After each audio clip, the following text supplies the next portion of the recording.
Hello বন্ধুরা, এখন আমি রাজকুমার গুপ্তা পরিচালিত রেড 2 বলে সিনেমাটা রিভিউ করতে চলেছি, যেখানে লিড রোলে আছে হলো অজয় দেবগন, রিতেশ দেশমুখ, বাণী কাপুর, এছাড়াও আরও অন্যান্য আর্টিস্ট সৌরভ চোপড়া, আমির সিয়াল, যশপাল শর্মা, অনেকেই রয়েছে কাজটার মধ্যে। তো কেমন হলো এই সিনেমাটা? পার্ট ওয়ানের লেভেলটাকে ম্যাচ করতে পারলো নাকি, সেটাই সব থেকে বড় প্রশ্ন।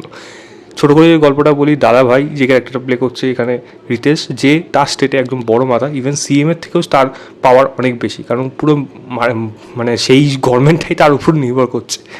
তার বাড়িতে রেড করতে যাচ্ছে বাট নায়ক মানে আমাদের অজয় দেবগন, সেই রেড করতে গিয়ে সে কি তার রেডে যেইগুলো আশা করেছিল সেগুলো পাবে, আর যদি না পায় তাহলে তারপরে কি হবে বাট নায়কের সাথে। এবং এই দাদাভাই যেই স্ক্যামগুলো করে আছে, কারণ দাদাভাইকে সবাই শ্রদ্ধা করে, সেই রাজ্যের এরিয়ার সমস্ত কিছু তাকে ভগবান তুলে মনে করে। ইভেন তার মা তার ছেলেকে অন্ধের মতো বিশ্বাস করে, এবং যা তার ছেলে বলে সেটাই তার মা ফ্যামিলি সবাই বিশ্বাস করে না। কিন্তু দাদাভাই কে, তার পেছনে কী কী ঘটনা রয়েছে, এবং পটনায়ক তার কাছ থেকে কী করে তার যে স্ক্যামগুলোকে বার করতে পারবে, এর থেকে বেশি জানতে হলে আপনাকে অবশ্যই সিনেমা হলে গিয়ে এই সিনেমাটা দেখতে হবে। দেখুন, সিনেমাটার মধ্যে বেশ কিছু জিনিস আছে যেগুলো কিন্তু আমার ভালো লেগেছে, আবার কিছু জিনিস আছে যেগুলো কিন্তু এক্সপেকটেশন একেবারে ম্যাচ করতে পারেনি। ভালো জিনিস কি, এখানে আছে পারফরমেন্স। প্রত্যেকের পারফরমেন্স এখানে আপনার ভালো লাগবে। আমি যদি অজয় দেবগনের প্রথম কথা বলি, অজয় দেবগন কিন্তু পারফরমেন্স দিয়েছে, কিন্তু অজয় দেবগন যেন পারফরমেন্সটা কোথাও যেন একই রকম হয়ে যাচ্ছে। কিছু জায়গায় ভালো দিচ্ছে, কিছু জায়গায় অ্যাভারেজ দিচ্ছে। তো সেই এনার্জি বা একটা এরকম ধরনের পারফরমেন্স দিতে গেলে না, একটা বডি ল্যাঙ্গুয়েজে মুভমেন্টের প্রয়োজনটা হয়। বারবার ওই সার্টেন স্লো সব কিছু ব্যাপারটার মধ্যে না কোথাও যেন একটু জড়তা চলে আসে, যে জিনিসটাই ক্যারেক্টারটার মধ্যে আমার ফিল হয়েছে। তবে পারফরমেন্স খারাপ দেয়নি, ঠিকঠাক দিয়েছে। রেড ওয়ানে অলরেডি সেটা দেখা আছে, তো এক্সপেকটেশন অনেক বেশি ছিল, বাট সেই লেভেলটা অজয় দেবগন ম্যাচ করতে পারেনি। বাট অ্যাভারেজ পারফরমেন্সে তার পারফরমেন্স ঠিক বলবো আমি। রিতেশ দেশমুখ ভাই ফাটিয়ে দিয়েছে, কোনো কথা হবে না। পুরো অজয় দেবগনকে ডমিনেট করেছে রীতিমতো ডমিনেট করেছে। ফার্স্ট পার্টে যেরকম মানে তার ওই সাধারণ নেচার, সেকেন্ড হাফে পুরোপুরি শিফটিং। আর ভাই কী অভিনয়, মানে এক্সপ্রেশন কি একটা ফাটাফাটি ছিল রিতেশ দেশমুখ। এই সিনেমাটা বোধহয় রিতেশ দেশমুখের সিনেমা। আগেরটা যেমন সৌরভ শুক্লা দারুণ একটা অভিনয় করে দেখেছিল, এই সিনেমাটার জন্য কিন্তু রিতেশ দেশমুখ।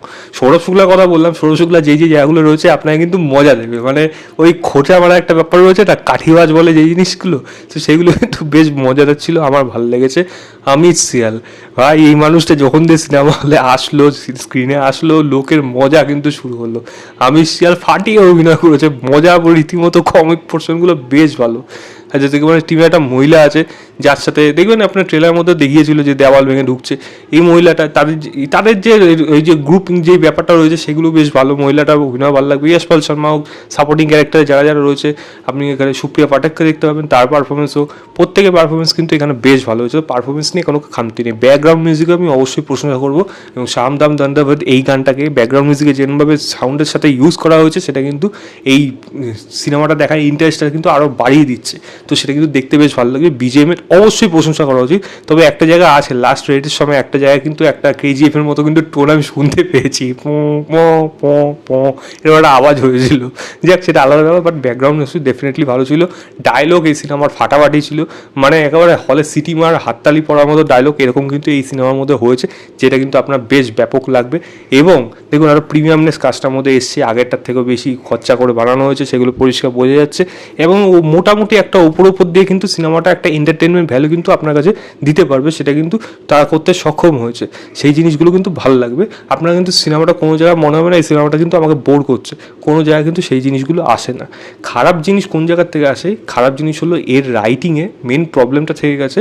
এই গল্পের মধ্যে যে রেডগুলো করা হচ্ছে, সেগুলো না ততটা ইন্টারেস্টিং বা ততটা কিক দিতে পারছে না, যেটা ফার্স্ট রেড ওয়ানে করতে পেরেছিল। আমরা অলরেডি একটা দেখে রেখেছি এরকম রেড রিলেটেড আনো সিনেমা হয়েছে হলিউডে, বলিউডে। স্পেশাল 26 তো মানে স্ক্যামের পর স্ক্যাম হয়ে গেছিলো। আপনি যদি ওইগুলোকে ভাবি বা রেড ওয়ানই ভাবি, তার সাথে ম্যাচ করা কিন্তু খুব একটা বেশি সহজ না, যেখানেই এখানে এই সিনেমাটা কিন্তু ফেল করে গেছে। কারণ ফার্স্ট পার্টে লড়াইটা কিন্তু সমানে সমানে ছিল, ভিলেন পুরোপুরি ডমিনেট করছিল, পারছিল না সেখান থেকে।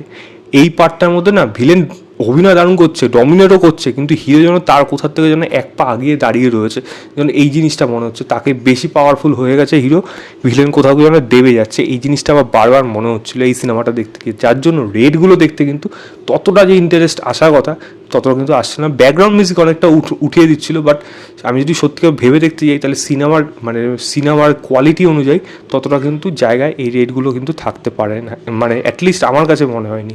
দ্বিতীয় বলবো, সিনেমার গানগুলো বাজেভাবে আসে। একমাত্র প্রথম গানটা তবুও একটু যদি মানান যায়, কোনো গল্পের সাথে কিছুটা হলেও মিল করে, দ্বিতীয় গান সেটা তো একেবারে বেমানান, মানে কোনো দরকারই ছিল না এই গানটা ওই জায়গায় ইউজ করা। এবং তামান্না ভাটিয়া যে গানটা রয়েছে ওইটা দেখুন, ওটা মোমেন্টাম অনুযায়ী ঠিক আছে, গানটাকে প্লেস করা আছে, তবে গানটা ভালো না, এটুকু আমি বলে দিতে পারি। এবং যেটা মেন আরও কিছু কিছু জিনিস রয়েছে ওখানে, যেই মানে এর যে ওয়াইফের ক্যারেক্টার ইলিয়ানা ছিল, এখানে বাণী কাপুরকে করা হয়েছে। আপনি প্রথম পার্টটা কথা ভাবুন, বাড়ির থেকে খাবার নিয়ে আসছে, এখানে ওকে দিয়েও কিছু করানো হচ্ছে, কিন্তু সেইগুলো ততটা এফেক্টিভ হচ্ছে না, কারণ ক্যারেক্টারগুলো ইটসেলফ আমার কাছে কিন্তু খুব একটা বেশি ইন্টারেস্টিং মনে হচ্ছে না। মোমেন্ট আরও দরকার ছিল। দাদাভাইয়ের যে ক্যারেক্টারটা ছিল সেটার সাথে যে তার যে পাস্ট স্টোরিটা সেটা অনেকটা দেখিয়ে দিয়েছে, তবে সেখানে ভিজুয়াল স্টোরি টেলিং আরও বেশি ইম্পর্ট্যান্ট হতো যদি সেই জিনিসগুলো আরও বেশি দেখাতে পারতো। তো ইমোশনাল পোর্শন এই সিনেমাটার মধ্যে আছে, কিন্তু সেগুলো কিন্তু ততটা এফেক্টিভ না যতটা হওয়া অ্যাটলিস্ট ডিমান্ড করছিল এই সিনেমাটার মধ্যে।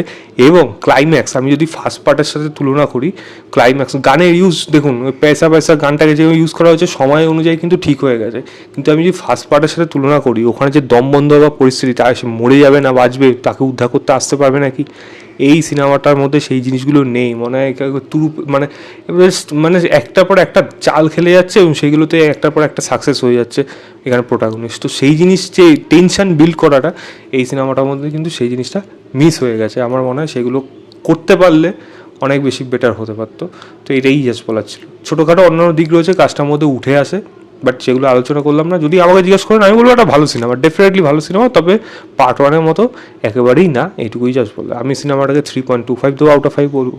অবশ্যই সিনেমা হলে যান, গিয়ে দেখুন, দেখে জানাবেন আপনাদের কেমন লেগেছে। তো এই ছিল আমার ওভারঅল রিভিউ রেড 2 বলে সিনেমাটা। ভিডিওটা ভালো লাগলে লাইক শেয়ার, চ্যানেলটাকে অবশ্যই সাবস্ক্রাইব করে দেবেন। বাই।